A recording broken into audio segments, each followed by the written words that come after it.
ಇವತ್ತು ನಾನು ಮತ್ತು ಕುಮಾರಸ್ವಾಮಿಯವರು, ನಮ್ಮ ನಾರಾಯಣ ಸ್ವಾಮಿಯವರು, ನಮ್ಮ ರವಿಕುಮಾರ್ ಮತ್ತು JDSನ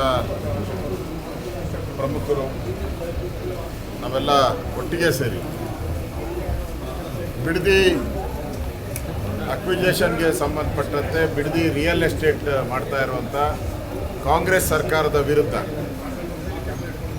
ಒಟ್ಟಿಗೆ ಹೋರಾಟ ಮಾಡುವಂಥ ಜೊತೆಯಲ್ಲಿ ಹೋರಾಟ ಮಾಡುವಂಥ ತೀರ್ಮಾನವನ್ನು ಇವತ್ತು ಮಾಡಿದ್ದೀರಿ. ನಾಳೆ ನಾನು ಕೂಡ ಸುಮಾರು 10:30ಗೆ ಬಿಡದಿಯ ಒಂದು ಇನಾಗ್ರೇಷನ್ ಏನಿದೆ, ಪಾದಯಾತ್ರೆ ಇನಾಗ್ರೇಷನ್, ನಾನು ಕುಮಾರಸ್ವಾಮಿಯವರು ಭಾಗವಹಿಸ್ತಾ ಇದ್ದೀರಿ. ನಿಖಿಲ್ ಕುಮಾರಸ್ವಾಮಿಯವರು ಪಾದಯಾತ್ರೆಯನ್ನು ಮಾಡ್ತಾರೆ. ಅವ್ರಿಗೆ ಬೆಂಗಳೂರು ಬಾರ್ಡ್ರ್ವರೆಗೂ ಪರ್ಮಿಷನ್ ಕೊಟ್ಟಿದ್ದಾರೆ. ಅಲ್ಲಿವರೆಗೂ ಅವರು ಪಾದಯಾತ್ರೆಯನ್ನು ಮಾಡ್ತಾರೆ.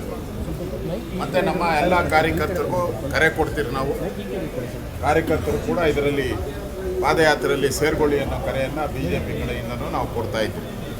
ಅದಾದಮೇಲೆ ಬೆಂಗಳೂರಲ್ಲಿ ಈಗಾಗಲೇ BJPಯಿಂದ ಬಿಡದಿ ಹೋರಾಟದ ಒಂದು ದೊಡ್ಡ ಹೋರಾಟನೂ ಕೂಡ ಆಗಿದೆ. ನಾವು ಸಾವಿರಾರು ಜನ ಸೇರಿಸಿ ಫ್ರೀಡಮ್ ಪಾರ್ಕಲ್ಲಿ ಮಾಡಿದ್ದೀವಿ. ಅದೇ ರೀತಿ ಇನ್ನೊಂದು ಒಟ್ಟಿಗೆ ನಾವು ಮತ್ತು JDS ಒಟ್ಟಿಗೆ ಅಧಿವೇಶನ ನಡೆಯುವಂಥ ಸಂದರ್ಭದಲ್ಲಿ ಒಟ್ಟಿಗೆ ಒಂದು ಹೋರಾಟ ಮಾಡಬೇಕು ಅನ್ನೋ ತೀರ್ಮಾನವನ್ನು ಈಗ ನಾವು ಮಾಡಿದ್ದೀರಿ.